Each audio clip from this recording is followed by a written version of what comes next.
चलो,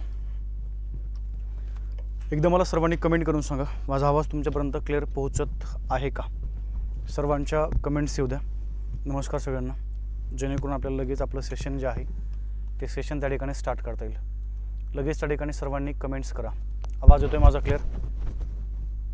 येस येतोय. चलो बघा, एकदा सगळ्यांना नमस्कार. आपण आजच्या लेक्चरमध्ये बघा पाठीमागच्या तासामध्ये जिथपर्यंत आलो होतो त्याच्या थोडंसं आपण पुढे जाण्याचा प्रयत्न करूया. पहिला एक भाग लक्षात ठेवा बघा, विशेष करून त्या ठिकाणी पेपर 1 आणि पेपर 2 मध्ये जो आपला परिसर अभ्यास आहे आणि जे सोशल सायन्स आहे बघा, त्यासाठी आपण स्पेशली त्या ठिकाणी हे सेशन या ठिकाणी घेतोय. बघा आता तुम्ही वेगवेगळ्या मार्गदर्शकांचे क्लास केलेले आहेत. आता आपल्या इकडं भरपूर साऱ्या बॅचेस सुरू आहेत. तुम्ही पण वेगवेगळ्या माध्यमातून त्या ठिकाणी हे आमच्या बॅचला त्या ठिकाणी जॉईन झालेला आहात. परंतु पेपर 1 मध्ये 30 आणि पेपर 2 मध्ये 60 असा 90 प्रश्नांचा हा पूर्णपणे जो सिलेबस आहे तो त्या ठिकाणी माझ्याकडे आहे. आता अजून एक महत्त्वाचा मुद्दा लक्षात ठेवायचा बघा, आपल्याकडं वेळ कमी आहे. ओके, म्हणजे साधारणतः आज आपण जर पकडलं तर 57 ते 58 दिवस फक्त आपल्याकडे आहेत आणि या 57 ते 58 दिवसामध्ये आपल्याला सगळा त्या ठिकाणी काय करायचं बघा, हा सिलेबस या ठिकाणी कव्हर करून घ्यायचा आहे. पहिला एक भाग लक्षात ठेवायचा. तर इथं आपण एक महत्त्वाचा मुद्दा आज मला तुम्हाला सांगायचा आहे आणि लगेच आपण त्या ठिकाणी पुढच्या सेशनला स्टार्ट करूया. आता कंटेंट प्रत्येक शिक्षक या ठिकाणी त्यांच्या पद्धतीने आपल्यासमोर या ठिकाणी डिलिव्हर करत आहेत. मराठी आहे, इंग्रजी आहे, गणित आहे, बाकी सायन्स आहे. ओके, तुमचं त्या ठिकाणी अध्यापनशास्त्र आहे, बालमानसशास्त्र आहे, सोशल सायन्स आहे, परिसर अभ्यास आहे. आता काय करा बघा, एक सगळ्यांसाठी विशेष सूचना अशी आहे की आपण एक नवीन म्हणजे एकंदरीत आपण जर बघितलं बघा तर काय होतंय, आपल्याला पुढच्या काही दिवसामध्ये आपल्या अभ्यासामध्ये थोडंसं एक वेगळ्या पद्धतीनं आपल्याला काय करायचं बघा, पुढे जायचं. आणि त्याच अनुषंगाने आज तुमच्यासमोर एक नवीन बॅच जी आहे ती अनाऊन्स मी करतोय आणि ती बॅच आहे बघा त्या ठिकाणी प्रश्नपत्रिका विश्लेषण बॅच. पण ही बॅच पूर्ण प्रश्नपत्रिकांची नाही, इथं फक्त तुमच्या प्रश्नपत्रिका विश्लेषण केल्या जातील परिसर अभ्यास आणि त्या ठिकाणी सोशल सायन्स. म्हणजे 2013 ते 21 पर्यंत जेवढे तुमच्या त्या ठिकाणी ह्या 2 विषयाचे प्रश्न आत्तापर्यंत विचारले गेलेले आहेत, तर ह्या 2 विषयाच्या प्रश्नांचंच फक्त आपण त्या ठिकाणी काय करणार बघा, विश्लेषण जे आहे ते विश्लेषण या बॅचमध्ये करणार आहोत. ओके, आणि ही बॅच या ठिकाणी लक्षात ठेवा, या बॅचची जी फीस आहे सगळ्यांसाठी कंपल्सरी आहे. म्हणजे असं काही नाही, म्हणजे फीस बोलतो बरं मी, असं काही नाही की सर मग आम्ही म्हणजे आम्ही तुमच्या ह्या बॅचमध्ये आहोत मग आम्हाला ह्या बॅचमध्ये फ्रीमध्ये देऊन टाका, असं होणार नाही आहे. तुम्हाला जो आहे ती बॅच वेगळ्या असतात आपल्या आणि ही बॅच पूर्णपणे वेगळी असणार आहे. तर या बॅचची फीस फक्त आपण या ठिकाणी 250 रुपये ही घेतोय बघा. म्हणजे साधारणतः जर एक विचार केला तर एक टायमिंगचा नाश्ता किंवा एक वेळेचं जेवण एवढ्या वेळेमध्ये आपण एवढ्या त्या फीजमध्ये ही बॅच तुम्हाला मी प्रोव्हाइड करतोय. याच्यामध्ये अजून एक भाग लक्षात ठेवायचा बघा, 250 रुपयामध्ये पूर्णपणे 2013 ते 21 पर्यंत सर्व सिलेबस जो आहे तो सिलेबसवरती आलेले प्रश्न तुम्हाला परिसर अभ्यास आणि सामाजिक शास्त्राचे या बॅचमध्ये मी कव्हर करून देईल. आता ज्या विद्यार्थ्यांना ही पण बॅच या ठिकाणी घ्यायची आहे त्यांनी काय करायचं बघा, एक सिंपल प्रोसेस आहे. 99 75 75 54 99 या नंबरवर आपल्याला काय करायचं बघा, या बॅचची त्या ठिकाणी जी फीस आहे ती फीस तुम्हाला या ठिकाणी पे करायची आहे. ओके, 250 रुपये. मग तुम्ही ते गुगल पेद्वारे पाठवू शकता किंवा फोनपे वगैरे हे ऑप्शन त्या ठिकाणी तुम्ही घेऊ शकता. चला काय अडचण नाही आहे. आता कमी दिवसामध्ये, कारण की कंटेंट तर आपल्या इकडे रेग्युलर त्या ठिकाणी सुरू असणार आहे आणि ह्या बॅचचे लेक्चर वेगळे असणार आहेत, ते वेगळ्या टायमिंगला आपण घेऊया. तो टायमिंग वगैरे मी तुम्हाला पुढच्या काही दिवसामध्ये सांगून देईल. ठीक आहे.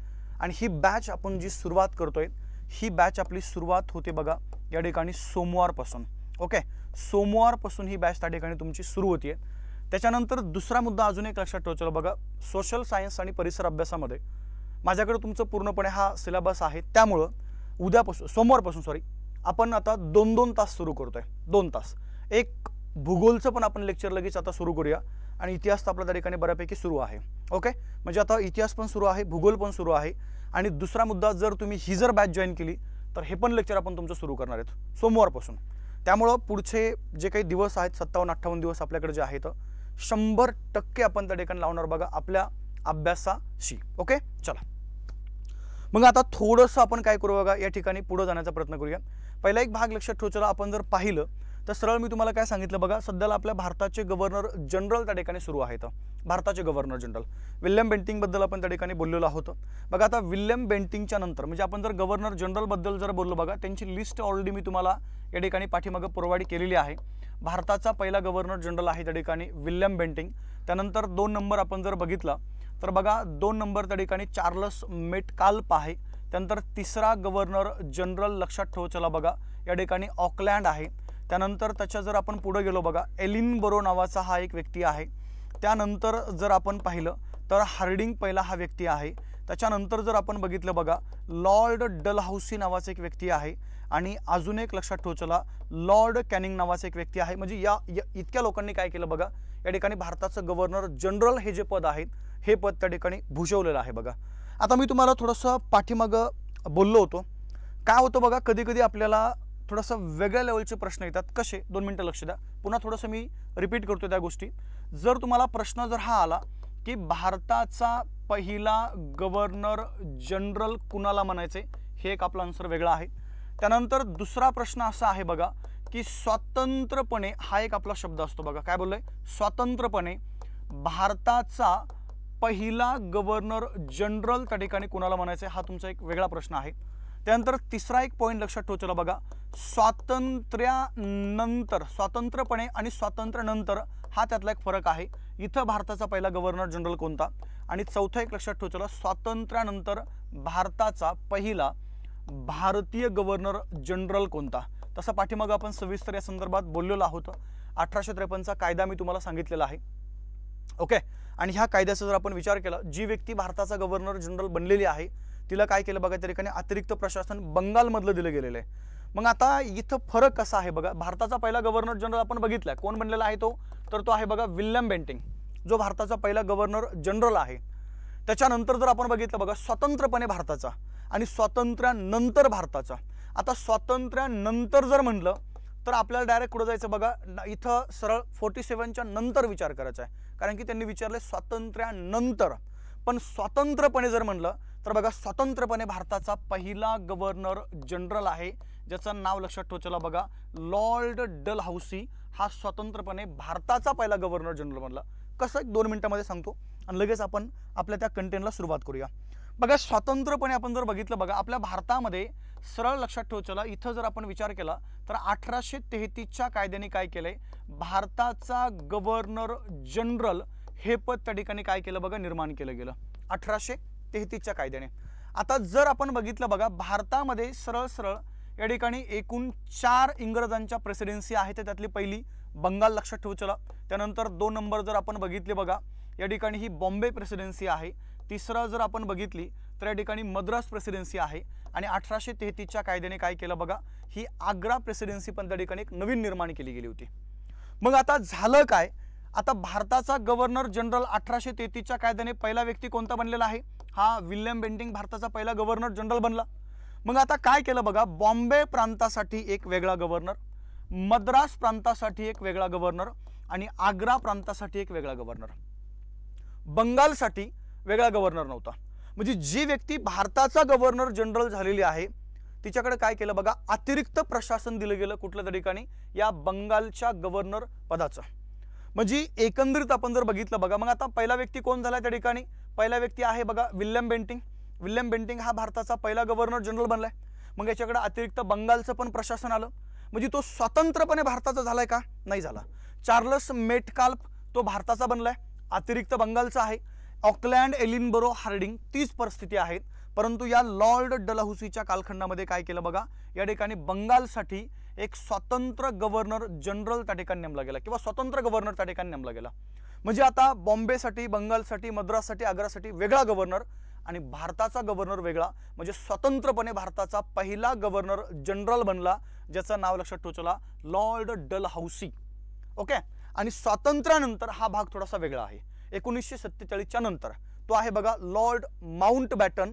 आणि स्वातंत्र्यानंतर भारताचा पहिला भारतीय तर ती व्यक्ती आहे बघा सी राजगोपालचारी. हे नावं थोडेशा त्या ठिकाणी लक्षात ठेवण्याचा प्रयत्न करत चला. आता आपण विल्यम बेंटिंगच्या बद्दल पाठीमागच्या तासामध्ये सविस्तर अभ्यास केलेला आहे. आता आपण थोडंसं पुढे जाऊया.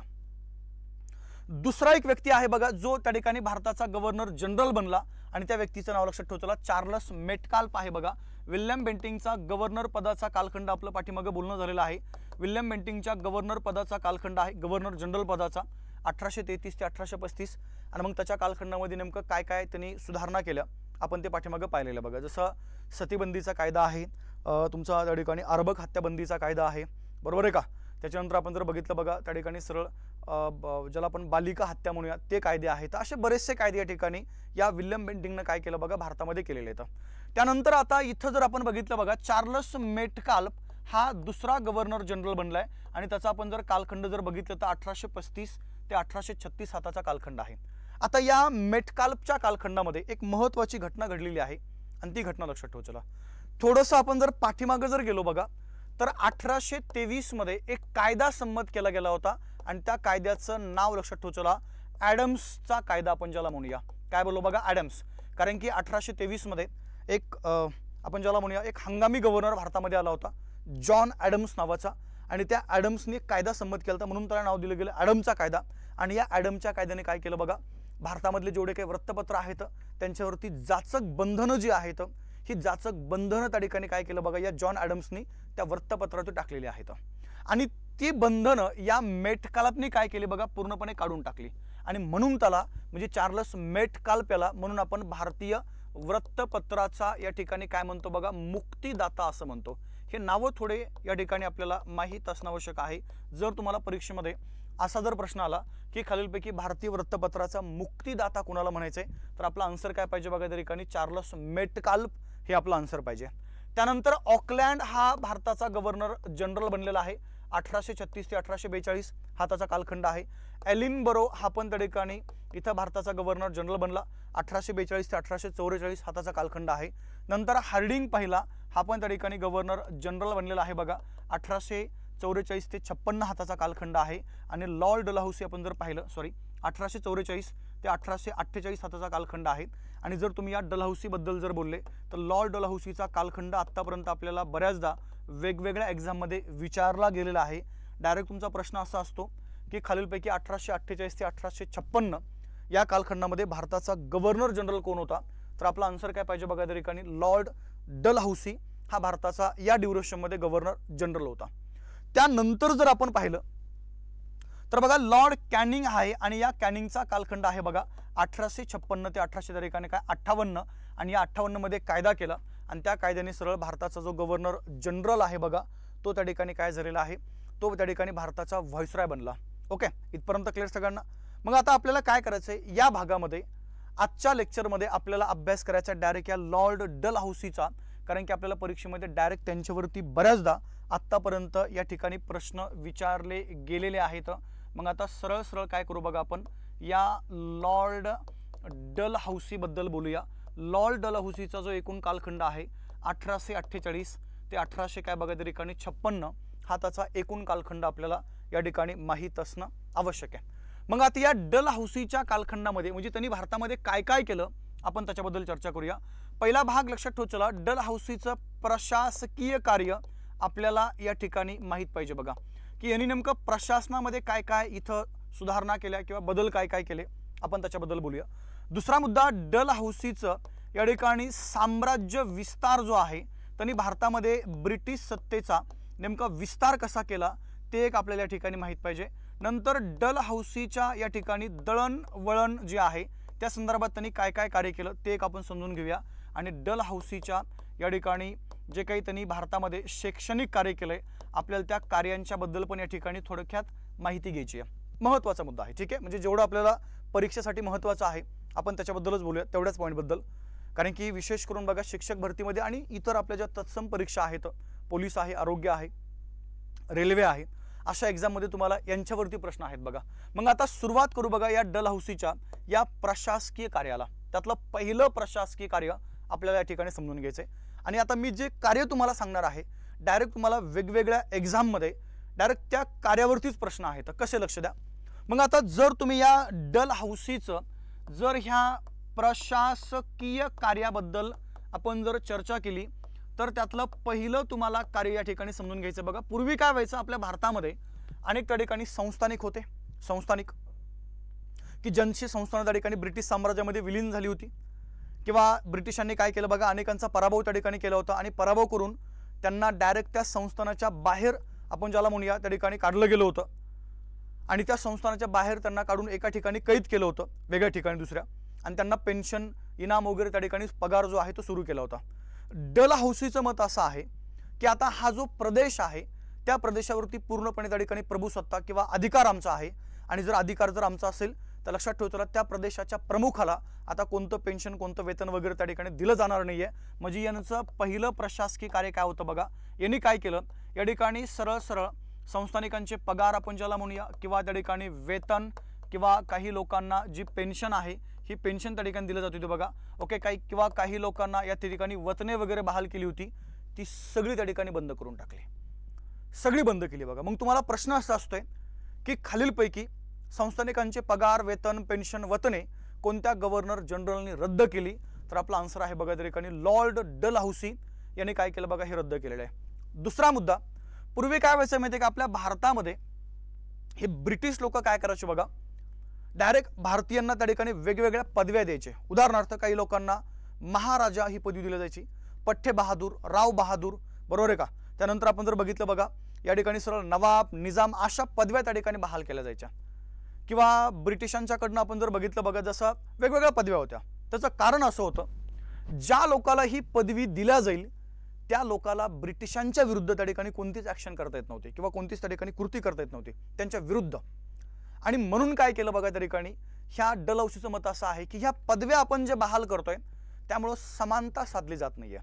उदाहरणार्थ बघा, आपण एखाद्याला पदवी दिलेली आहे राव बहादूर नावाची, आणि जर सर्वसामान्य व्यक्तींचा जर आपण विचार केला तर या सर्वसामान्यापेक्षा ज्याला पदवी दिलेली आहे तो थोडासा वेगळा गणला जातोय.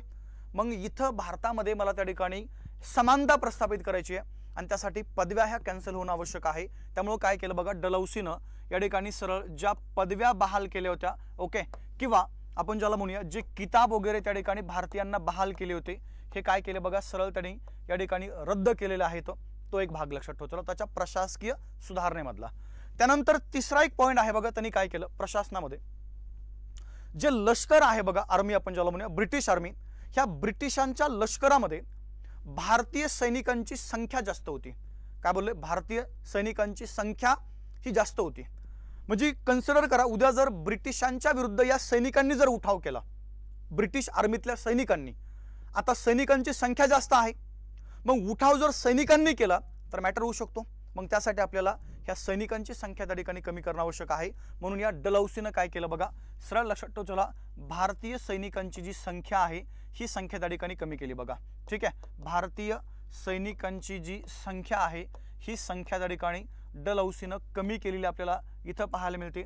ही एक त्याची काय करा बघा, प्रशासकीय सुधारणा या ठिकाणी लक्षात ठेव. चला अजून एक भाग असा आहे, त्यांनी काय केलं बघा, एक शहर आहे भारतामधलं सिमला शहर, सिमला. डलहौसी काय करायचं माहिती आहे का, वर्षातले काही दिवस ह्या सिमल्याला जायचा आणि तिथून पूर्णपणे काय करायचं बघा, त्या ठिकाणी भारताचं प्रशासन जे आहे हे प्रशासन त्या ठिकाणी हँडल करायचं.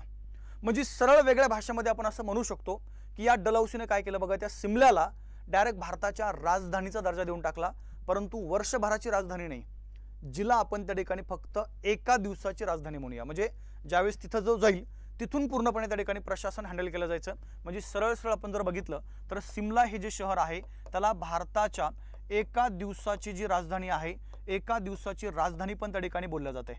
जर उद्या जर आपल्याला परीक्षेमध्ये असा जर प्रश्न आला की खालीलपैकी कोणत्या शहराला एका दिवसाची राजधानी म्हणायचे, तर आपला आन्सर काय पाहिजे बघा, त्या ठिकाणी सिमला शहर, ज्याला आपण भारताची एका दिवसाची राजधानी म्हणूया.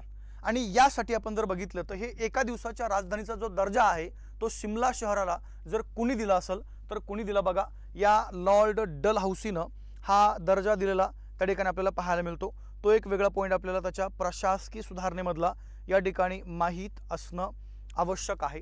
अजून एक भाग लक्षात ठेवतो बघा, त्यांनी काय केलं, 1852 मध्ये एक कमिशन नियुक्त केलं बघा त्यांनी, आणि त्या कमिशनचं या ठिकाणी नाव लक्षात ठेवचला, इनाम कमिशन. काय बोललो मी, इनाम कमिशन. अच्छा, ह्या इनाम कमिशनवरती तुम्हाला दोन प्रश्न आरामशीर येऊ शकतात. आता इनाम कमिशन दोनदा नेमलं गेले. 1828 मध्ये पण हे कमिशन त्या ठिकाणी भारतामध्ये आलंय आणि 1852 मध्ये पण हे कमिशन त्या ठिकाणी भारतामध्ये आलंय. मग आता 28 मध्ये कोणी नेमलं आणि 52 मध्ये कोणी नेमलं हा एक वेगळा मुद्दा आहे.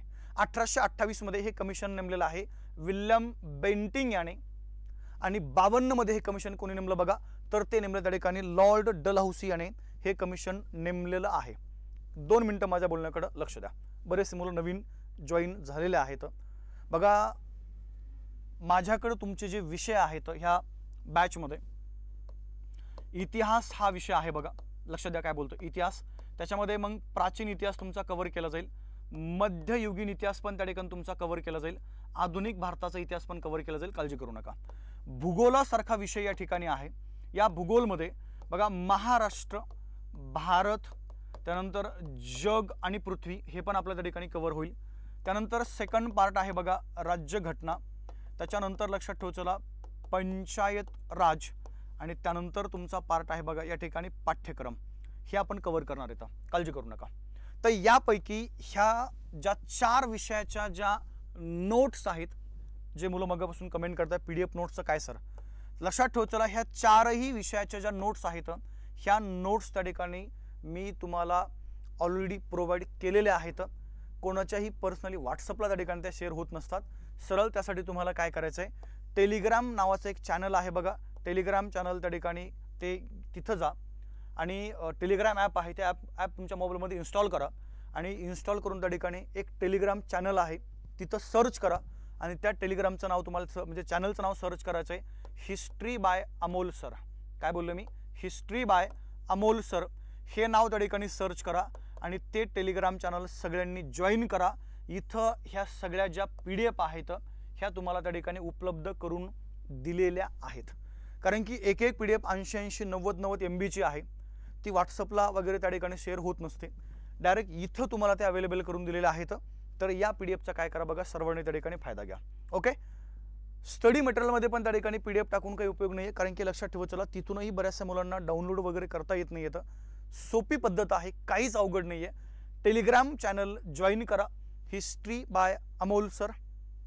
ओके.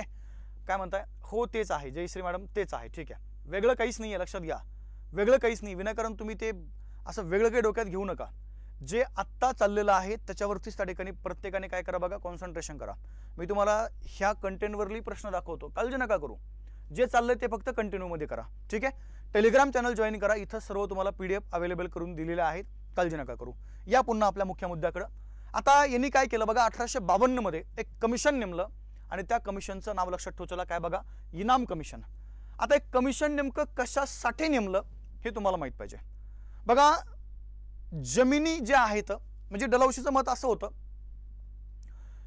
की पूर्वी काय व्हायचं माहिती आहे का, आपल्या भारतामध्ये काही काही व्यक्तींकडे, जमीनदारांकडे विशेष करून डायरेक्ट 2-2, 3-3, 4-4 हजार एकर जमिनी होत्या आणि काही लोकांकडे काहीच जमीन नव्हत्या. मग डलहौसीचं मत असं आहे की ह्या ज्या जमिनी आहेत ह्या जमिनी त्या ठिकाणी इथं काय करायच्यात बघा, तुम्हाला सगळ्यांच्या सरकार जमा करायच्यात, सरकार जमा, आणि त्यासाठी जमिनी मोजणं गरजेचं आहे. म्हणून काय केलं बघा, 1852 मध्ये हे कमिशन नेमलं होतं बघा, इनाम कमिशन. आणि या कमिशनने काय केलं, ज्यांच्याकडे नियमबाह्य जमिनी आहेत ह्या जमिनी डायरेक्ट सरकार जमा करून टाकल्या. काय बोललो मी, ज्यांच्याकडे नियमबाह्य जमिनी आहेत ह्या जमिनी काय केल्या बघा, डायरेक्ट सरकार जमा केलेल्या आहेत. आणि म्हणून या इनाम कमिशनला या ठिकाणी भारतीय लोकांनी एक नाव दिलं आणि ते नाव लक्षात ठेवा चला, जमीन बळकाऊ कमिशन. काय बोललो मी, जमीन बळकाऊ कमिशन. उद्या जर आपल्याला पेपरमध्ये असा जर प्रश्न विचारला की खालीलपैकी कोणत्या कमिशनला या ठिकाणी जमीन बळकाऊ कमिशन म्हणायचे, तर आपला आन्सर पाहिजे बघा, इनाम कमिशनला आपण काय नाव दिलेलं आहे त्या ठिकाणी, जमीन बळकाऊ कमिशन असं बोललेलं आहे. आणि ते कमिशन जर कोणी नेमलं असेल तर ते नेमलं बघा त्या ठिकाणी लॉर्ड डलहौसी याने. ओके. चला, त्याच्या प्रशासकीय सुधारणा ह्या लक्षात ठेवा चला, पगार, वेतन, पेन्शन, वतने रद्द करून टाकली. त्यानंतर बघा पदव्या आहेत, त्यानंतर किताब वगैरे ते रद्द केले. त्यानंतर बघा भारतीय सैनिकांची संख्या जी आहे लष्करामधली ती त्याठी कमी केली. सिमला या ठिकाणी एका दिवसाची राजधानी निर्माण केलेली आहे, म्हणून त्या सिमल्याला एका दिवसाच्या राजधानीचा आपण शहर म्हणतो. त्यानंतर 1852 मध्ये बघा जमीन सरकार जमा करण्यासाठी इनाम कमिशन नेमलं आणि मग भारतीय लोकांनी त्याला एक नाव दिलं, जमीन बळकाऊ कमिशन. इथपर्यंत क्लिअर. आता या पुढं बघा डलहौसीची पुढची जी सुधारणा आहे किंवा पुढचं त्याचं जे कार्य आहे बघा, ते कार्य त्या ठिकाणी लक्षात ठेवत चला, साम्राज्य विस्ताराचं कार्य. काय बोललो बघा, साम्राज्य विस्तार. पहिला एक भाग लक्षात ठेव चला, साम्राज्य विस्ताराबद्दल आपण जर बोललो तर यांनी काय केलं बघा, ब्रिटिश सत्तेचा भारतामध्ये साम्राज्य विस्तार करण्यासाठी एकूण 3 मार्ग या ठिकाणी अवलंबले. किती मार्ग बोललो मी? 3 मार्ग. मग हे 3 मार्ग कोणते लक्ष द्या. त्यामध्ये पहिला मार्ग आहे बघा त्या ठिकाणी युद्धनीतीचा. काय बोललोय मी? युद्धनीती. म्हणजे एखाद्या संस्थानिकासोबत किंवा एखाद्या राज्यासोबत त्याला क्षुल्लक जरी कारण मिळालं की आता आपण यासोबत त्या ठिकाणी युद्ध करू शकतो, डायरेक्ट काय केलं बघा, त्या राज्यासोबत त्यांनी युद्ध केलं, युद्धामध्ये त्या राज्याचा पराभव केला आणि पराभव करून काय केलं बघा, डायरेक्ट ते संस्थान भारतामध्ये विलीन करून टाकलं, त्या ब्रिटिश एम्पायरमध्ये विलीन करून टाकलं. त्यानंतर दुसरं आहे बघा दत्तक वारसा नामंजूर तत्व. काय बोललो मी? दत्तक वारसा नामंजूर तत्व. या पण तत्वाचा काय केलं बघा या ठिकाणी डलहौसीनं, म्हणजे याही मार्गाचा या ठिकाणी वापर केलेला आहे किंवा उपयोग केलेला आहे. आणि तिसरा जर आपण मार्ग बघितला तर तिसरा आहे बघा गैरप्रशासन. ओके, म्हणजे एखाद्या संस्थानामध्ये गैरप्रशासन सुरू आहे असा आरोप त्यांनी त्या ठिकाणी लावला गेला आणि तो आरोप लावून काय केलं बघा, डायरेक्ट ते संस्थान या ठिकाणी ब्रिटिश एम्पायरमध्ये विलीन करून घेतलं. मग आता याच्या पूर्वी जर तुम्ही बघितलं बघा, जसं युद्धनीती आहे, गैरप्रशासन आहे, हे कारण देऊन बरेचसे संस्थानं याच्या पूर्वीच्या गव्हर्नरनी या ठिकाणी ह्या ब्रिटिश एम्पायरमध्ये विलीन करून घेतले होते. आणि त्याला एक शब्द आहे बघा या ठिकाणी खालसा करणे. काय करणे बघा? खालसा. कधी कधी विलीन करणे शब्द येतो किंवा कधी कधी काय बघा त्या ठिकाणी खालसा करणे हा पण शब्द येतो. ठीक आहे. मग जर उद्या जर तुम्हाला जर असा प्रश्न विचारला की दत्तक वारसा नामंजूर तत्व या तत्वाचा वापर करून कोणत्या गव्हर्नर जनरलनी भारतातली अनेक संस्थाने खालसा केली म्हणजे ते रद्द केलं आणि तो पूर्णपणे प्रदेश काय केला बघा, ब्रिटिश एम्पायरमध्ये विलीन केला. तर कुणी केलाय? लॉर्ड डलहौसीने. कारण की याच्या पूर्वीचे जे गव्हर्नर होऊन गेले, विल्यम बेंटिंग आहे, ऑकलँड आहे, यांनी पण काही संस्थानं खालसा केली होती. पण कारण हे गैरप्रशासन आहे, काही ठिकाणी युद्ध आहे. परंतु हे जे कारण आहे बघा कोणतं, दत्तक वारसा, हे फक्त आणि फक्त या ठिकाणी कुणी अप्लाय केले तर ते केलं बघा त्या ठिकाणी या लॉर्ड डलहौसीने. समजलं काय बोललोय? म्हणजे दत्तक वारसा नामंजूर तत्व या तत्वाचा वापर करून डलहौसीनं अनेक संस्थांना त्या ठिकाणी भारतामध्ये खालसा केलेल्या आहेत. आपण त्या संस्थानाबद्दल या ठिकाणी आता बोलूया. परंतु त्याच्या अगोदर आपण इकडे येऊया, युद्धनीतीबद्दल आपण बोलतोय. त्यांनी काय केलं बघा, मगाशी तुम्हाला बोललो मी, छोटं जरी कारण त्याला मिळालं त्या कारणाचं त्यांनी काय केलं बघा, लगेच त्या ठिकाणी त्या राज्यासोबत युद्ध केलं आणि युद्ध करून काय केलं बघा, डायरेक्ट ते संस्थान या ठिकाणी ब्रिटिश एम्पायरमध्ये विलीन करून घेतलेलं आहे. मग आता एक पहिला भाग लक्षात ठेव चला, युद्धनीतीचा वापर करून 1849 मध्ये या डलहौसीनं काय केलं बघा, हे जे सिक्कीम संस्थान आहे ते त्या ठिकाणी खालसा करून टाकलं. म्हणजे युद्ध केलं या सिक्कीम सोबत, युद्धामध्ये पराभव केला आणि पराभव करून काय केलं बघा, डायरेक्ट सिक्कीम खालसा केलं आणि डायरेक्ट ब्रिटिश एम्पायरमध्ये विलीन करून टाकलं. त्यानंतर 1850 मध्ये पंजाब नावाचं संस्थान आहे बघा, ओके, त्यासोबत युद्ध केलं, पराभव केला आणि ब्रिटिश एम्पायरमध्ये विलीन केलं. आणि 52 मध्ये जर आपण गेलो बघा, या ठिकाणी ब्रह्मदेश आहे, या ब्रह्मदेशाचं पण त्या ठिकाणी खालसाकरण केलेलं आहे. म्हणजे त्याचा पराभव केला आणि डायरेक्ट काय केलं बघा, ब्रह्मदेश त्या ठिकाणी ब्रिटिश एम्पायरमध्ये विलीन करून घेतला. आता दुसरा मार्ग या ठिकाणी सगळ्यात महत्त्वाचा आहे आणि तो म्हणजे कोणता बघा, दत्तक वारसा नामंजूर तत्व. आता 2 मिनिटं माझ्या बोलण्याकडे लक्ष द्या. दत्तक वारसा कशाला म्हणायचे? 2 प्रकारचे मुद्दे आहेत. पूर्वी काय व्हायचं माहितीये का, एखाद्या राजाला जर त्याचा औरस पुत्र नसेल बघा, काय बोललो मी, औरस पुत्र, हा शब्द थोडासा महत्त्वाचा आहे. औरस पुत्र म्हणजे स्वतःचा मुलगा जो स्वतःच्या रक्ताने बनलेला आहे त्याला आपण म्हणतो बघा औरस पुत्र. पुत्राचे 2 प्रकार असतात, आपल्याला माहित नसेल तर लक्ष करून घ्या. औरस पुत्र आणि सेकंड आहे बघा त्या ठिकाणी दत्तक पुत्र. काय बोललो मी, औरस आणि दत्तक. जर एखाद्या राजाला किंवा एखाद्या व्यक्तीला जो संस्थानिक आहे त्याला जर स्वतःचा औरस पुत्र जर नसेल तर मग मुद्दा काय व्हायचा माहितीये का, पुढे ते संस्थानाचा वारसदार कोण असणार हा महत्त्वाचा मॅटर होता. मग अशा केसमध्ये काय केलं बघा, डलहौसीनं सांगितलं जर त्या संस्थानिकाला जर स्वतःचा औरस पुत्र जर नसेल तर त्या संस्थानिकाला दुसरा एखादा मुलगा जो आहे तो दत्तक घेता येईल. काय बोलले, दत्तक घेता येईल, त्यात काही अडचण नाही आहे. कारण की विशेष करून काय व्हायचं माहिती आहे का, आपला जो काही त्या ठिकाणी भारतामध्ये हिंदू धर्म किंवा इतर जे धर्म आहेत या धर्मामध्ये बघा वडिलांच्या मृत्यूनंतर काही धार्मिक विधी पार पाडण्यासाठी पुत्राची आवश्यकता असते. मग यांनी सांगितलं हा तुम्ही धार्मिक विधी पाडण्यासाठी, त्या पूर्ण करण्यासाठी एखाद्या मुलाला दत्तक घेऊ शकता, पण त्या दत्तक घेतलेल्या मुलाला तुम्हाला तुमच्या संस्थानिक जे आहे बघा त्या संस्थानाचा वारसदार म्हणून त्या ठिकाणी नेमता येणार नाही। जर तुम्हाला त्या ठिकाणी काही धार्मिक विधी जर पार पाडायच्यात तर त्या धार्मिक विधीसाठी त्या मुलाला तुम्ही दत्तक घेऊ शकता, पण तो मुलगा तिथं वारसदार नसणार आहे। याला म्हणायचे दत्तक वारसा नामंजूर तत्व। म्हणजे दत्तक त्या मुलाला घ्यायचंय आणि त्याला वारसदार नेमायचंय, परंतु ते नामंजूर केलं कोणी? डलहौसीने। हा, मंजूर कोणतं केलं? धार्मिक विधी पार पाडण्यासाठी तुम्ही ते करू शकता, पण तुम्ही त्या व्यक्तीला दत्तक मुलाला संस्थानिक पुढे बनवू शकत नाहीये, संस्थानिक त्या ठिकाणी पुढे बनवू शकत नाही। याला म्हणायचे दत्तक वारसा नामंजूर तत्व। आणि अशा तत्वाचा वापर भारतामध्ये प्रथमतः जर कोणी केला असेल तर कोणी केला बघा, या लॉर्ड डलहौसीने हा त्या ठिकाणी वापर केलेला आहे। आणि दत्तक वारसा नामंजूर तत्वाचा वापर करून त्यांनी काय केलं बघा, भारतामध्ये या ठिकाणी बरेचशी संस्थानं जी आहेत खालसा केली। दत्तक वारसा नामंजूर या तत्वाचा वापर करून त्यांनी पहिलं संस्थान खालसा केलं बघा त्या ठिकाणी, सातारा संस्थान। त्यानंतर जर आपण बघितलं 1849 मध्ये जैतपूर नावाचं संस्थान खालसा केलं। त्यानंतर अजून एक आहे बघा, संबळपूर नावाचं एक संस्थान आहे, पण ते पण त्यांनी खालसा केलं। त्यानंतर 1850 बद्दल आपण जर बघितलं तर बघाट नावाचं एक संस्थान आहे। त्यानंतर भगत नावाचं एक संस्थान आहे, ते पण खालसा केलं। त्यानंतर 1852 मध्ये जर आपण बघितलं बघा तर उदयपूर आहे, हे पण त्या ठिकाणी खालसा केलं दत्तक वारसाचं कारण देऊन। त्यानंतर आपण जर पाहिलं बघा जोधपूर आहे, ते पण त्या ठिकाणी संस्थान खालसा केलं। त्यानंतर जर आपण बघितलं बघा 1853 मध्ये या ठिकाणी झाशी नावाचं एक संस्थान आहे, ते पण त्यांनी खालसा केलं। आणि 1854 मध्ये या ठिकाणी नागपूर नावाचं हे जे काही संस्थान आहे ते पण त्यांनी काय केलं बघा, त्या ठिकाणी खालसा केलं। म्हणजे दत्तक वारसा हे कारण देऊन असे भरपूर आहेत, पण तुम्हाला मी महत्त्वाचे काही सांगितले। तर काय होतं बघा, तुम्ही आता वेगवेगळ्या परीक्षेचा अभ्यास त्या ठिकाणी यापूर्वीही केलेला आहे आणि माझ्या मते आपल्याला हे कन्फर्म माहित होतं कोणतं? दत्तक वारसा नामंजूर तत्व या तत्वाचा वापर करून त्या ठिकाणी पहिलं कोणतं संस्थान खालसा केलं? सातारा। माझ्या मते हे मॅक्झिमम विद्यार्थ्यांना माहीत होतं। पण जर उद्या जर तुम्हाला प्रश्न असा विचारला की दत्तक वारसा, किंवा जर प्रश्न जर असा विचारला की युद्धनीतीचा वापर करून लॉर्ड डलहौसी याने खालसा केलेलं पहिलं संस्थान कोणतं, तर मग इथं गोंधळ होऊ शकतो बघा। आता इथं तो आपल्याला टाळायचा आहे, तर लक्षात ठेवा, चला युद्धनीतीचा वापर करून त्यांनी पहिलं कोणतं खालसा केलं बघा, या ठिकाणी सिक्कीम संस्थान जे आहे ते खालसा केलेलं आहे। ओके, आणि दत्तक वारशाचं कारण देऊन डलहौसी जे 48 मध्ये सातारा हे संस्थान काय केलं बघा, त्या ठिकाणी खालसा केलं। तुम्हाला हे पण आलेलं आहे, विचारलेलं आहे।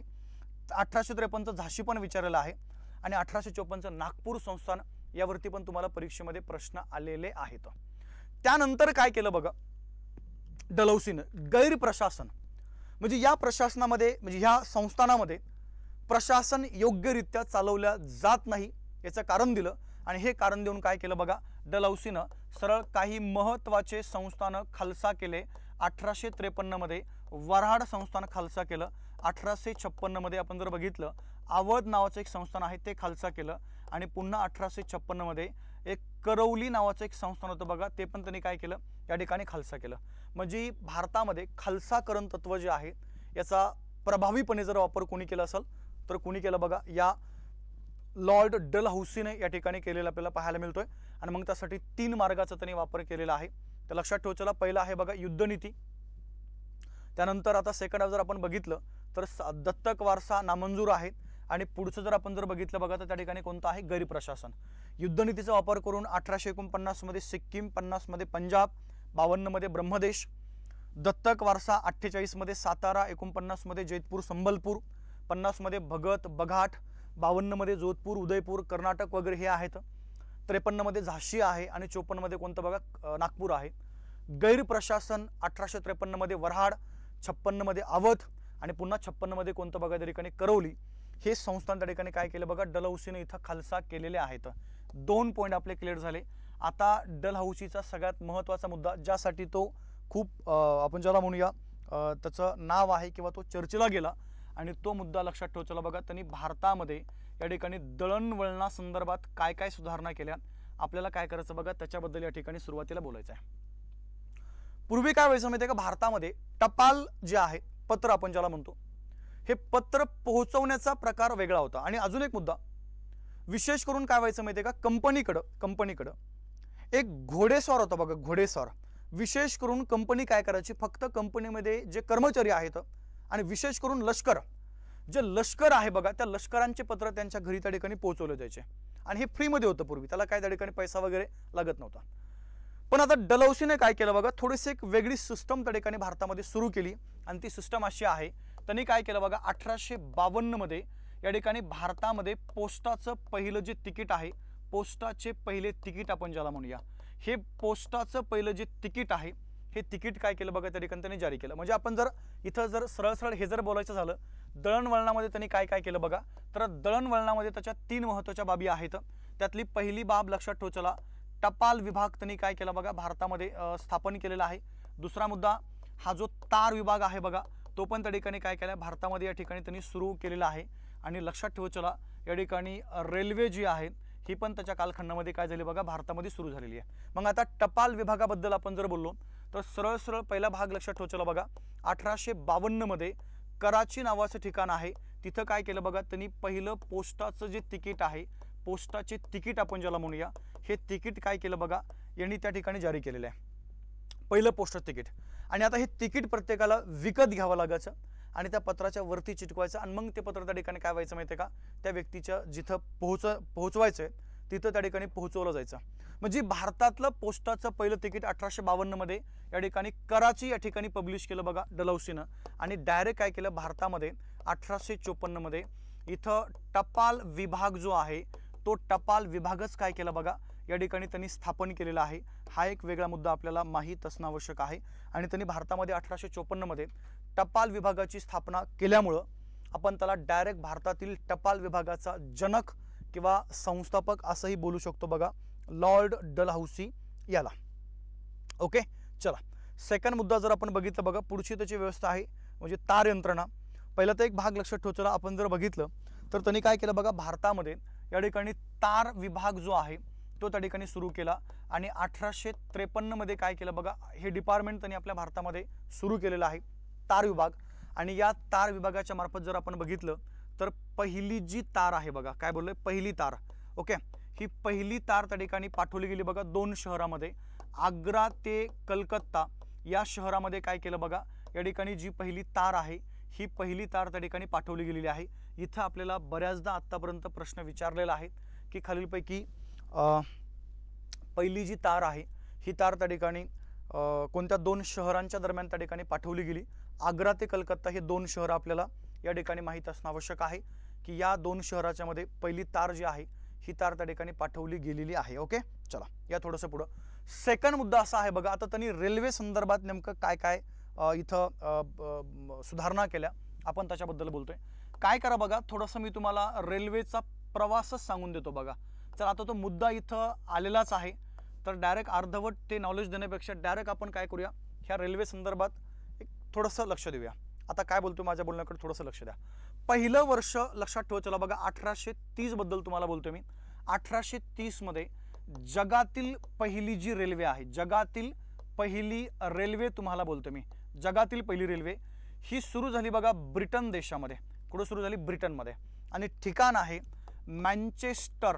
हे नावं लक्षात ठेवण्याचा प्रयत्न करत चला, परीक्षेमध्ये आलेले आहेत. मँचेस्टर ते लिव्हरपूल या 2 शहराच्या मध्ये काय झालं बघा, जगातील पहिली रेल्वे त्या ठिकाणी सुरू केली ब्रिटनमध्ये. मग आता जगातील पहिली रेल्वे जर या 2 शहराच्या मध्ये जर सुरू केली होती तर भारतामध्ये पण काय केलं बघा, 1830 मध्ये, काय बोललो मी, 1830 मध्ये हा जो मद्रास प्रांत आहे, या मद्रास प्रांतामध्ये काय केलं बघा, आता 1830 मध्ये विल्यम बेंटिंग आपल्या भारताचा गव्हर्नर जनरल आहे, बरोबर आहे का नाही, पाठीमागं बोललो होतो तुम्हाला मी. मग भारतामध्ये 1830 मध्ये विल्यम बेंटिंगच्या कालखंडामध्ये काय केलं बघा, पहिली रेल्वे सुरू करण्याचा या ठिकाणी प्रयत्न केलेला आहे. काय बोललोय, प्रयत्न, सुरू नाही झाली, प्रयत्न केला, पण चला ठीक आहे, त्या ठिकाणी थोडंसं अडचणी आल्या आणि ती रेल्वे त्या ठिकाणी काही कारणास्तव इथं सुरू नाही होऊ शकली. त्यानंतर जर आपण बघितलं बघा, थोडंसं जर आपण पुढे गेलो, 1843 हे एक वर्ष महत्त्वाचं आहे, ज्यांना आपण भारतीय रेल्वेचे भारतीय जनक म्हणतो. माझ्या बोलण्याकडे लक्ष द्या बरं का, खूप महत्त्वाचा मुद्दा आहे. जर इथं तुम्हाला 2 प्रश्न जर आले, सरळ सरळ तुमचा प्रश्न आहे भारतीय रेल्वेचा जनक कुणाला म्हणायचे, भारतीय रेल्वेचा जनक. हा एक वेगळा मुद्दा आहे. आणि सेकंड तुमचा प्रश्न आहे भारतीय रेल्वेचा भारतीय जनक कुणाला म्हणायचं आहे. थोडंसं माझ्या बोलण्याकडे लक्ष द्या. आता भारतीय रेल्वेचा जनक म्हणजे ज्यांच्या कालखंडामध्ये ही रेल्वे भारतामध्ये सुरू झाली आपण त्यांनाच म्हणणार आहोत. मग आता मला सांगा भारतामध्ये रेल्वे कोणाच्या कालखंडात सुरू झालेली आहे? या लॉर्ड डलहौसीच्या, बरोबर आहे का नाही? मग डलहौसीच्या कालखंडामध्ये ही जर रेल्वे सुरू झालेली आहे तर आपण त्याला डायरेक्ट काय म्हणूया? भारतीय रेल्वेचा जनक म्हणूया. परंतु भारतीय रेल्वेचा भारतीय जनक म्हणजे ज्यांनी या डलहौसीच्याही पूर्वी, म्हणजे आता डलहौसीने भारतामध्ये रेल्वे कधी सुरू केलेली आहे? 1853 मध्ये. आता आपल्याला पुढे बघायचं आहे. पण त्या डलहौसीच्याही पूर्वी 10 वर्ष अगोदर म्हणजे 1843 मध्ये, 1843 मध्ये एक रेल्वे सुरू करण्याचा त्या ठिकाणी काय केलं बघा? प्रयत्न केला आणि त्यासाठी एक कंपनी स्थापन केली. काय बोललो मी? एक कंपनी जी आहे ती कंपनी त्या ठिकाणी स्थापन केलेली आहे बघा. आणि त्या कंपनीचं नाव लक्षात ठेवा चला, ग्रेट इंडियन रेल्वे कंपनी. काय बोललो मी? Great Indian railway company. 2 मिनिटं माझ्या बोलण्याकडे लक्ष द्या. आता काय होणार होतं बघा, इथं आपण जर बघितलं, आता हे इथं एक पहिला मुद्दा लक्षात ठेवा चला बघा, भारतातली व्यक्ती आहे आणि त्यांचं नाव लक्षात ठेवा चला, नाना जगन्नाथ शंकर सेठ. काय बोललो मी? नाना जगन्नाथ शंकर सेठ हे नाव आपल्या त्या ठिकाणी क्लिअर पाहिजे बघा. नाना जगन्नाथ शंकर सेठ म्हणजे भारतीय रेल्वेचा भारतीय जनक जर कुणाला म्हणायचं आहे तर नाना जगन्नाथ शंकर सेठ यांना आपण काय करूया? हे नाव त्या ठिकाणी देऊ शकतो बघा. ठीक आहे, नाना जगन्नाथ शंकर सेठ ज्यांना आपण भारतीय रेल्वेचा भारतीय जनक म्हणतोय. यांनी काय केलं बघा? भारतामध्ये रेल्वे सुरू करण्यासाठी डायरेक्ट एक खाजगी कंपनी सुरू केली आणि त्या कंपनीचं नाव लक्षात ठेवा चला, great Indian railway company. Great Indian railway company. आता काय होणार होतं लक्ष द्या, ही कंपनी भारतामध्ये या ठिकाणी सरळ सरळ लक्षात ठेवा चला रेल्वे सुरू करणार होती ही कंपनी. आणि ही जी रेल्वे आहे ही त्या ब्रिटिश ईस्ट इंडिया कंपनीला त्या ठिकाणी भाडे तत्वावरती दिली जाणार होती. परंतु एक मॅटर झाला बघा, जसं यांनी भारतामध्ये ही कंपनी सुरू करण्याचा प्रयत्न केला, लगेच काय केलं बघा, ब्रिटनमधले भांडवलदार लोक एकत्र आले. ब्रिटनमधले भांडवलदार लोक म्हणजे आता लक्ष द्या, जर भारतातल्याच एखाद्या व्यक्तीने जर कंपनी स्थापन केली तर प्रॉब्लेम होऊ शकतो. मग जर आता ब्रिटनमधले भांडवलदार लोक एकत्र आले आणि यांनी काय केलं बघा, 1848 मध्ये 1800 काय बघा ठिकाणी 48 मध्ये भारतामध्ये रेल्वे सुरू करण्यासाठी अजून एक कंपनी स्थापन केली आणि त्या कंपनीचं नाव लक्षात ठेवा चला, ग्रेट इंडियन पेनिन्सुलार कंपनी. काय बोललो मी? पेनिन्सुलार कंपनी. ही त्या ठिकाणी काय केलं बघा, ब्रिटनमधल्या भांडवलदार लोक एकत्र आले आणि एकत्र येऊन त्यांनी ही कंपनी या ठिकाणी स्थापन केलेली आहे. इथं मी नाव देतो डायरेक्ट ब्रिटनमधील भांडवलदार लोक. ब्रिटनमधील काय बघा, हे जे भांडवलदार लोक आहेत यांनी काय केलं, ही कंपनी या ठिकाणी सुरू केलेली आहे. आणि शेवटी ब्रिटिश ईस्ट इंडिया जी कंपनी आहे, ब्रिटिश ईस्ट इंडिया कंपनी एक प्रायव्हेट जी भारतामध्ये व्यापार करते, त्या कंपनीने काय केलं बघा, ह्या कंपनीसोबत करार न करता डायरेक्ट ह्या ब्रिटनमधल्या भांडवलदार कंपनीच्या सोबत काय केलं, या ठिकाणी करार केला. आणि करार करून या डलहौसीच्या कालखंडामध्ये 1853 मध्ये डायरेक्ट काय केलं बघा, त्या ठिकाणी भारतातली जी पहिली रेल्वे आहे ही रेल्वे त्या ठिकाणी काय केली बघा, सुरू केली. भारतातील पहिली रेल्वे. चला आता 2 मिनिटं लक्ष द्या. ह्या भारतातील पहिल्या रेल्वे संदर्भात आज मी तुम्हाला असे काही पॉईंट सांगून देतो खतरनाक. लक्ष द्या. आता काय करा, एक तर तुम्हाला ही भारतातील रेल्वे कधी सुरू झाली तो दिनांक तुमचा क्लिअर पाहिजे. त्यानंतर बघा भारतातील रेल्वे जी आहे कोणत्या 2 ठिकाणाच्या दरम्यान धावली ते 2 ठिकाणं तुमचे क्लिअर पाहिजेत. नंतर या भारतातील रेल्वेला पहिली जी आहे नेमकं किती इंजिन जोडले गेले होते ते तुम्हाला माहीत असणं आवश्यक आहे. नंतर त्या रेल्वेला किती डब्बे होते. नंतर ती रेल्वे या ठिकाणी वेळ म्हणजे एकूण किती वेळात त्या ठिकाणी पोहोचली. आणि पहिली रेल्वे त्या ठिकाणी एकूण अंतर पण आपलं क्लिअर पाहिजे बघा, अंतर. आणि त्याच्या पुढे तुम्हाला हे पण सांगू शकतो की ती रेल्वे ज्या दिवशी धावली त्या दिवशी वार कोणता होता. आता हे काय आपल्याला विचारलं जाणार नाही वार वगैरे, पण चला माहिती असणं आवश्यक आहे, आपण तो तिथपर्यंत आलोच आहोत आपण. मग आता जर तुम्ही भारतातील पहिल्या रेल्वे संदर्भात जर बोलले तर दिनांक आहे बघा त्या ठिकाणी 16 एप्रिल 1853 मध्ये काय झाले, या ठिकाणी भारतातील पहिली रेल्वे धावलेली आहे. आणि ही धावली बघा या 2 शहराच्या दरम्यान, बॉम्बे ते ठाणे हे 2 ठिकाणं आपल्याला माहिती असणं आवश्यक आहे. या 2 शहरांच्या मध्ये ही पहिली रेल्वेने काय केलं बघा, या ठिकाणी तो प्रवास केलेला आहे. दुसरा मुद्दा, जर आपण इंजिन जर पाहिले बघा तर या भारतातील पहिल्या रेल्वेला एकूण त्या ठिकाणी 3 इंजिन जोडले होते बघा. किती बोलले? 3. त्यापैकी पहिलं इंजिन आहे सिंध नावाचं, त्यानंतर 2 नंबर जर आपण बघितलं बघा साहिब नावाचं, आणि तिसरं एक लक्षात ठेवा चला सुलतान नावाचं एक इंजिन आहे. काय बघा? सुलतान. सिंध, साहिब, सुलतान ह्या 3 इंजिनने काय केलं बघा, ही रेल्वे त्या ठिकाणी ओढलेली आहे. परंतु हे भारतामध्ये तयार केलेले होते आणि एक मोठं इंजिन आणलं होतं बघा ब्रिटनवरनं, आणि त्या इंजिनला एक नाव दिलं होतं आणि ते नाव लक्षात ठेवा चला आपण ज्याला फॉकलँड म्हणूया. काय बोललं बघा? फॉकलँड. म्हणजे फॉकलँड इंजिन पुढं, त्याच्या पाठीमागं 3 इंजिन, आणि या 3 इंजिनच्या पाठीमागं मग लक्षात ठेवा चला एकूण त्या ठिकाणी 14 डब्बे जोडले होते. किती बोलले? 14. ओके. आता एकंदरीत आपण जर बघितलं बघा वेळ जी आहे बॉम्बेवरनं ठाणेला जाण्यासाठी एकूण ह्या पहिल्या रेल्वेला जो वेळ लागला तो वेळ त्या ठिकाणी लक्षात ठेवा चला बघा 55 मिनिटं होता. किती बोललो मी? 55 मिनिटं. म्हणजे बॉम्बेवरून निघाली आणि ठाणेला 55 मिनिटांमध्ये ही रेल्वे त्या ठिकाणी पोहोचली होती. त्यानंतर एकूण जर अंतर जर आपण बघितलं तर 34 किलोमीटर हे तुमचं एकूण अंतर आहे. आणि ज्या दिवशी ही पहिली रेल्वे धावली बघा तो वारही तुम्हाला या ठिकाणी माहीत पाहिजे, शनिवार होता. हा एक भाग आपल्याला माहीत असणं आवश्यक आहे बघा. ठीक आहे. तर सरळ सरळ आपल्याला काय करायचं आहे, भारताच्या पहिल्या रेल्वे संदर्भात माझ्या मते हे पॉईंट प्रत्येकाने काय करा बघा या ठिकाणी लक्षात ठेवण्याचा प्रयत्न करत चला. भारतातली पहिली रेल्वे 1853 मध्ये ह्या 2 शहरांच्या दरम्यान तुम्हाला या ठिकाणी धावलेली पाहायला मिळते. 1800 कधी बघा? 53 मध्ये. पण आता जर तुम्हाला प्रश्न जर भारतातील दुसऱ्या रेल्वेवर जर विचारला तर दुसरी रेल्वे सांगा बरं. आता काय सांगताल मग आता इथं मॅटर झाला. दुसरी रेल्वे धावली बघा 1854 मध्ये, बरोबर आहे का नाही?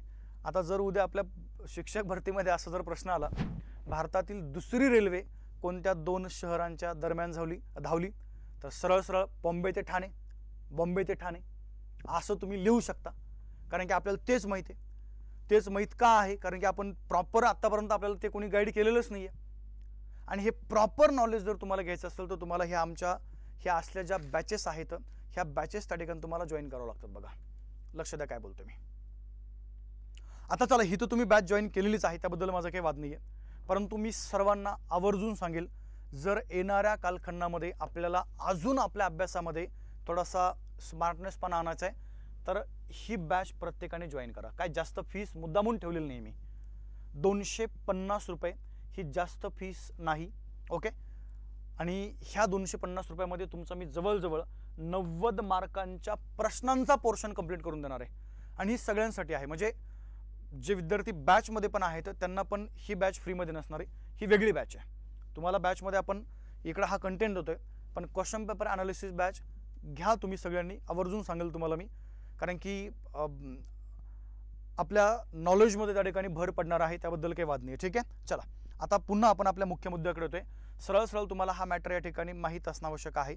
पण जर तुम्हाला प्रश्न जर उद्या असा आला की भारतातील दुसरी रेल्वे कधी धावली तर आपलं उत्तर पाहिजे बघा 1854 मध्ये, आणि ही धावलेली आहे कलकत्ता. काय बोललोय? कलकत्ता ते राणीगंज या शहरामध्ये. काय बोललो मी? कलकत्ता ते राणीगंज. ओके. कलकत्ता ते राणीगंज या शहरामध्ये काय केलं बघा, ही जी रेल्वे आहे ही रेल्वे त्या ठिकाणी धावलेली आहे. ओके. हा एक मुद्दा आपल्याला या ठिकाणी त्या डलहौसी संदर्भातला माहीत असणं आवश्यक आहे. मेन पॉईंट येतं डलहौसीचे. जर तुम्हाला परीक्षेमध्ये त्यांच्यावरती जर प्रश्न विचारला जे तुम्हाला मी आत्ता सांगितले ते तुम्हाला या ठिकाणी माहीत असणं आवश्यक आहे बघा. काय म्हणताय? लय मोठी कमेंट केली तुम्ही. सर तुमच्या नियोजनानुसार लेक्चरच्या शेवटी प्लीज अभ्यासाचं नियोजन सांगा. बरं ठीक आहे, आपण पहिला कंटेंट एकदा कव्हर करूया, बोलू आपण त्याच्याबद्दल पण बोलूया. तुमचं जे मत आहे त्या मताचा आदर केला जाईल, काही अडचण नाही आहे. पण माझ्या मते अजून मी सांगतो थोडासा वेळ आपल्याकडे कमी आहे बघा. आणि कमी असल्यामुळं थोडासा कंटेंटवरती मी आता जास्त भर देणार आहे. आणि अजून एक लक्षात ठेवा चला, शनिवार रविवार पण आता तुमच्या सुट्ट्या कॅन्सल केलेल्या आहेत. उलट शनिवार रविवार तुमचे एक्स्ट्राचे सेशन त्या ठिकाणी घेतले जातील. एक्स्ट्राचे रेग्युलर तर तुमचे सुरू आहेत पण शनिवार रविवार आता डायरेक्ट 2-2, 3-3 तास एखादा शिक्षक उद्या जर समज उद्या शनिवार आहे जर मी जर लेक्चर घ्यायला लागलो तर मी 1-2 तास घेणार नाही, डायरेक्ट 3 तास. म्हणजे आपल्याला असं करायचं आहे आता. ठीक आहे. त्यामुळं तुम्ही सर्वांनी रेडी राहा. जर तुमचा 1.5 GB काय मला वाटतं 1.5 GB डाटा तुम्हाला भेटत असेल डेलीचा, कुणाकडे वायफाय असेल तर चांगली गोष्ट आहे. तो डाटा जर संपला तर मला वाटतं काहीतरी 22-23 रुपयाला असं काहीतरी रिचार्ज येते बघा. ते 3 दिवसाची व्हॅलिडिटी आहे त्याची, 3 GB भेटतो. म्हणजे तीही तयारी असू द्या. कारण की आपल्याला जे काही करायचं ना मित्रांनो, फक्त आपल्या हातामध्ये जे आहेत आपल्या हातामध्ये फक्त त्या ठिकाणी 2 ते 2.5 महिने आहेत, तर त्यामध्येच काय करायचं ते करा. सॉरी, 2-2.5 महिने आपण कन्सिडर करूया. म्हणजे 60 दिवस होते, आता 57-58 दिवस असे तुमचे 2-4 दिवस इकडे तिकडे जाऊ शकता. तर जे काय आहे ना त्याच दिवसामध्ये आपल्याला काय करायचं बघा, जेवढं काही ताकद लावायची आहे, जेवढं काही त्या ठिकाणी अभ्यास करायचा आहे, ह्याच दिवसामध्ये आपण तो काय करू बघा, या ठिकाणी अभ्यास करूया. ठीक आहे. काय म्हणतात प्रियंका मॅडम, ह्या बॅचमध्ये क्वेश्चन पेपर अनालिसिस होणार नाहीत. लक्ष द्या, ह्या बॅचमध्ये तुम्हाला 600 ते 700 प्लस व्हिडिओ देऊन टाकणार आहे आपण 181 नंबरच्या बॅचमध्ये. 600 ते 700 प्लस ते करणार का तुम्ही, हे ॲनालिसिस करणार. ह्या बॅचमध्ये ॲनालिसिस नाही, ते सुरुवातीलाच आपण तुम्हाला ते हे केलं होतं, हे वेगळं ॲनालिसिस. ठीक आहे. चला आता इकडे या. काय म्हणताय, अनलिमिटेड 5G आहे. हां ठीक आहे, जे काय असेल ते. बरं चला, आपला मुद्दा इथं आला आहे. डलहौसीबद्दल या ठिकाणी तुम्हाला मी एक पॉईंट जो आहे तो एक पॉईंट या ठिकाणी आपण चर्चा करतोय. आता डलहौसी संदर्भात तुम्हाला 3 पॉईंट सांगितले. 3 पॉईंट कोणते झाले आपले, एक त्याच्या प्रशासकीय सुधारणा आपण क्लिअर केल्या, साम्राज्य, दळणवळण, आणि आता आपण येतो बघा डलहौसीच्या त्या शैक्षणिक सुधारणेकडं. मग आता यांनी काय केलं बघा, डलहौसीच्या कालखंडामध्ये मेन पॉईंट नेमके कोणते कोणते झाले आपल्याला त्याच्याबद्दल बोलायचं आहे शैक्षणिक सुधारणेमध्ये. त्यातला पहिला एक भाग लक्षात ठेवला. यांनी काय केलं बघा, 1852 मध्ये एक गाव आहे बघा रुरकी नावाचं. इथं काय केलं, भारतातलं पहिलं जे इंजिनियर कॉलेज आहे बघा, engineering college. Okay, engineering college त्या ठिकाणी सुरू केलेलं आहे 1852 मध्ये रुरकी या ठिकाणी. अजून एक भाग लक्षात ठेवला 1853 मध्ये. मी तुम्हाला पाठीमागं आठवतंय का बोललो होतो एकदा, 1703 जे तुमचे चार्टर ॲक्ट आहेत दर 20 वर्षांनी संमत केले जात होते. 1793चा, 1813, 1833, 1853, बरोबर आहे. आणि काय झालं बघा, आपण जर पाहिलं तर 1793चा हा जो तुमचा चार्टर अधिनियम आहे, त्या चार्टर अधिनियमाने ब्रिटनमध्ये एक परीक्षा सुरू झाली ती बघा, आणि त्या परीक्षेचं नाव लक्षात ठेवलं ICS परीक्षा, ज्याला आपण इंडियन सिव्हिल सर्व्हिस म्हणतो. पण ही परीक्षा भारतीयांसाठी खुली नव्हती बघा, म्हणजे भारतातल्या विद्यार्थ्यांना ही परीक्षा देता येत नव्हती. लक्षात घ्या.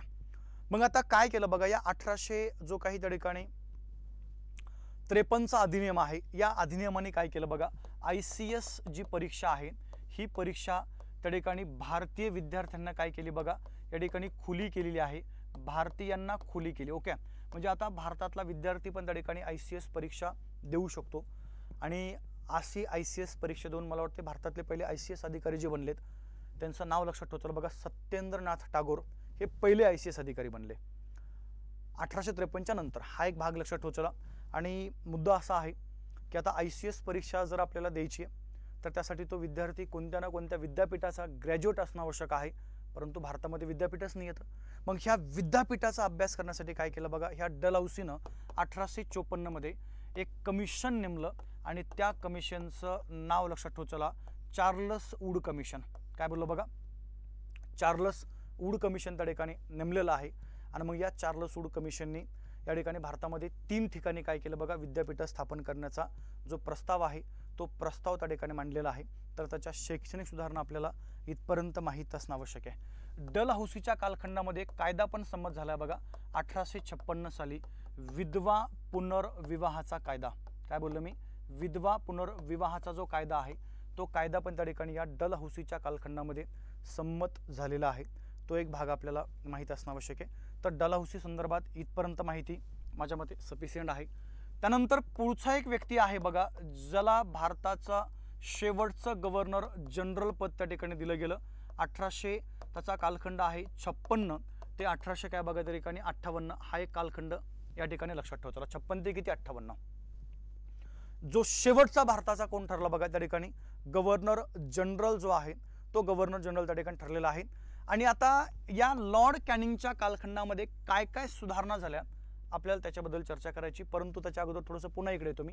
1854 मध्ये डलहौसीनं जे चार्लस वूड कमिशन नेमलं होतं, या कमिशनने भारतामध्ये 3 ठिकाणी काय केलं बघा, विद्यापीठ स्थापन करण्याचा प्रस्ताव मांडला.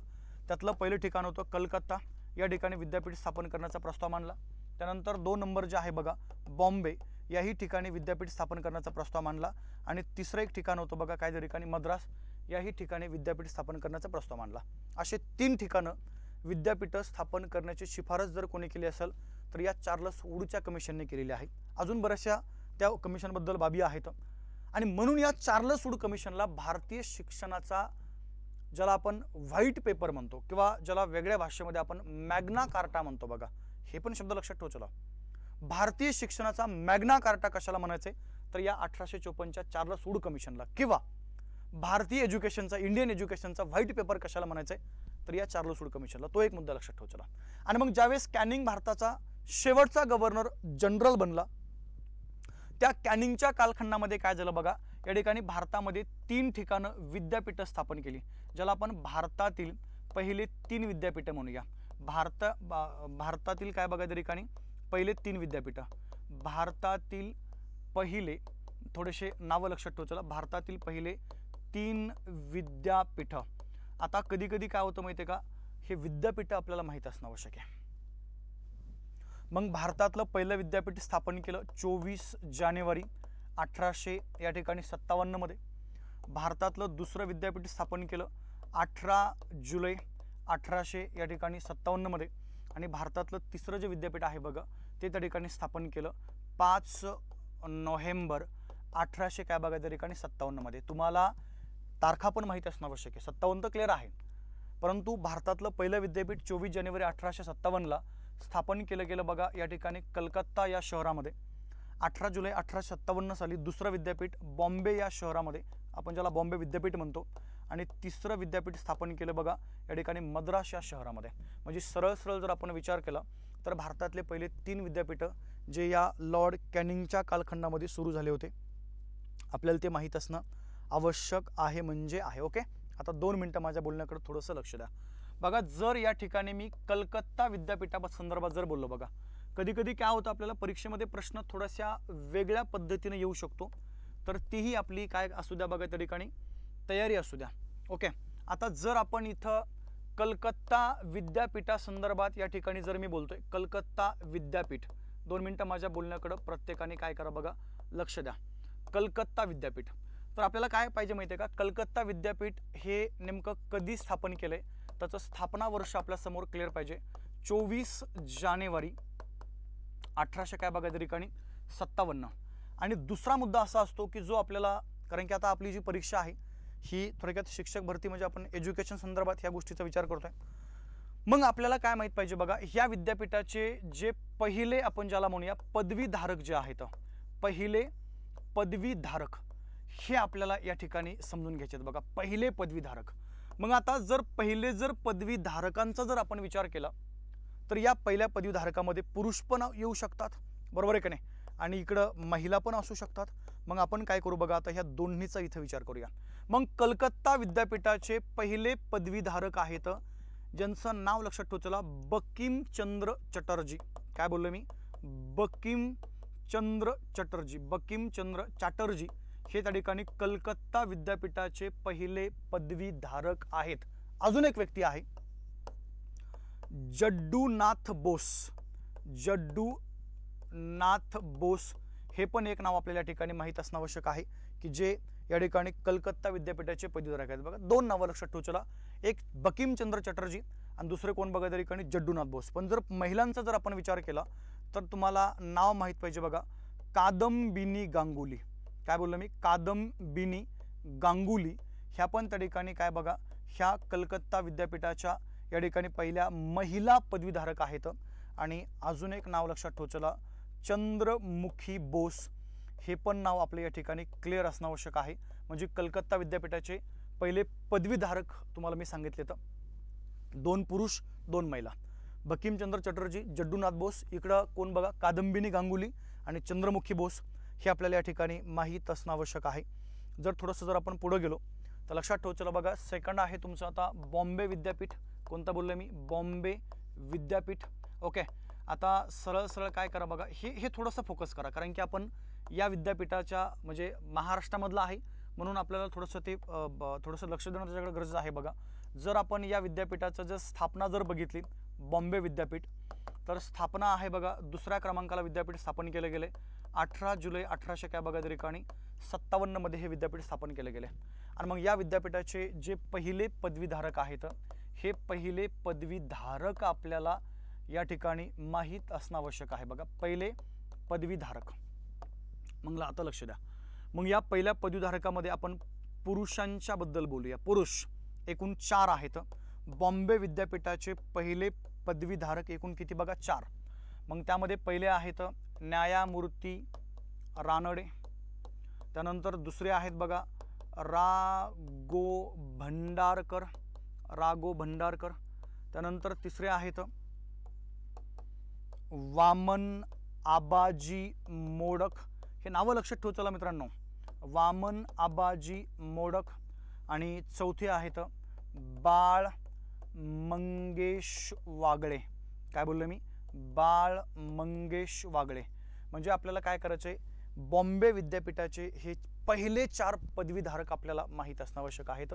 रानडे, राघो भंडारकर, वामन आबाजी मोडक आणि बाळ मंगेश वागळे. हे एक आपण त्या ठिकाणी समजून घेऊया. आणि जर आपण महिलांचा जर विचार केला तर बघा बॉम्बे विद्यापीठाच्या पहिला महिला पदवीधारक आहेत. त्यांचं नाव आहे बघा त्या ठिकाणी कोर्नेलिया. काय बोललो मी? कोर्नेलिया सोराबजी. हे ह्या त्या ठिकाणी बॉम्बे विद्यापीठाच्या पहिल्या महिला पदवीधारक आहेत. ओके, तर हे एवढं आपल्याला या ठिकाणी माहीत असणं आवश्यक आहे. मद्रास विद्यापीठाचा डाटा अवेलेबल नाही आहे, त्यामुळे ह्या 2 विद्यापीठाचे पहिले पदवीधारक जर आपल्याला या ठिकाणी परीक्षेमध्ये विचारले तर आपल्याला ते सांगता येणं आवश्यक आहे. ओके, आणि ह्या लॉर्ड कॅनिंगच्या कालखंडामध्ये हे पहिले विद्यापीठ आणि डायरेक्ट काय झालं बघा 1857 मध्ये एक मोठा उठाव जो आहे तो त्या लॉर्ड कॅनिंगच्या कालखंडामध्ये झालेला आहे. तर आपण त्या उठावाबद्दल काय करू बघा, चर्चा करू आपल्या उद्याच्या तासामध्ये. तत्पूर्वी 2 मिनिटं माझ्या बोलण्याकडे प्रत्येकाने लक्ष द्या. पुन्हा तेच वाक्य रिपीट करतो मी. तुमचे जे मित्र आहेत, तुमचे जे सहकारी आहेत किंवा तुमचे जे कॉन्टॅक्ट्समधले आहेत त्यांना स्पेशली सजेस्ट करा की 2 बॅचेस आपण या ठिकाणी सुरू केलेल्या आहेत. त्यातली पहिली बॅच हीच आहे बघा, शिक्षक पात्रता परीक्षा, परिसर अभ्यास आणि सामाजिक शास्त्र. या बॅचची फीस सर्वांना माहीत आहे, 499 रुपये ही त्या ठिकाणी फीस आहे. चला, तुम्ही इथं ॲडमिशन घेतलेलं आहे, परंतु बाकी इतर जे आहेत त्यांना तुम्ही सजेस्ट करू शकता जर तुम्हाला वाटलं तर. ओके, किंवा आता जे मुलं इकडं लाईव्ह आहेत त्यांना जर घ्यायचं असेल तर तुम्ही त्या ठिकाणी घेऊ शकता. आणि सेकंड आपली जी बॅच आहे बघा, ही प्रश्नपत्रिका विश्लेषणाची बॅच आहे. ही बॅच आहे बघा त्या ठिकाणी, या बॅचची फीस आहे 250 रुपये. ओके, ज्या विद्यार्थ्यांना ह्या दोन्ही पण बॅचमध्ये प्रवेश घ्यायचा आहे त्यांनी 99 75 55 54 99 या नंबरवर मला संपर्क साधा किंवा डायरेक्ट तुम्ही या नंबरवरती ॲडमिशन करू शकता. फोनपे, गुगल पेद्वारे आपली फीस त्या ठिकाणी पाठवून तुमचा प्रवेश त्या ठिकाणी कन्फर्म करू शकता.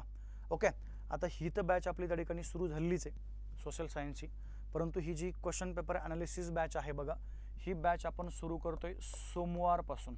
ओके, त्यामुळं 100% बॅचेसचा फायदा घ्या, कारण की अशा बॅचेस जास्त करून कोणत्या प्लॅटफॉर्मवरती उपलब्ध नाही आहेत. जर आपल्याकडे आहेत तर माझ्या मते तो फायदा घ्यायला पाहिजे. आणि विशेष म्हणजे अजून हे आपल्या करिअरशी त्याच्याशी निगडीत आहे ते. म्हणजे असं काही नाही की तुमचा पैसा कुठेतरी वेस्ट चालला आहे मग आता काय करा, बिलकुल नाही. तुम्हाला, आणि हे एज्युकेशन आहे मित्रांनो, हे नॉलेज आम्ही देण्याचं काम करतोय. हे तुम्हाला कुठं ना कुठंतरी त्याचा फायदा होईल, म्हणजे 100% होईल, लक्षात घ्या. ठीक आहे, आणि खूप प्रामाणिकपणे, खूप तळमळीनं या ठिकाणी हे काम आम्ही करतोय. त्यामुळे 100% ह्या बॅचेसचा त्या ठिकाणी वेगवेगळ्या विद्यार्थ्यांनी काय करा बघा, फायदा घेण्याचा प्रयत्न करा. ओके, तर थांबूया, भेटू आपण आपल्या पुढच्या उद्याच्या तासामध्ये. तोपर्यंत सर्वांना जय हिंद, जय महाराष्ट्र, शुभरात्री.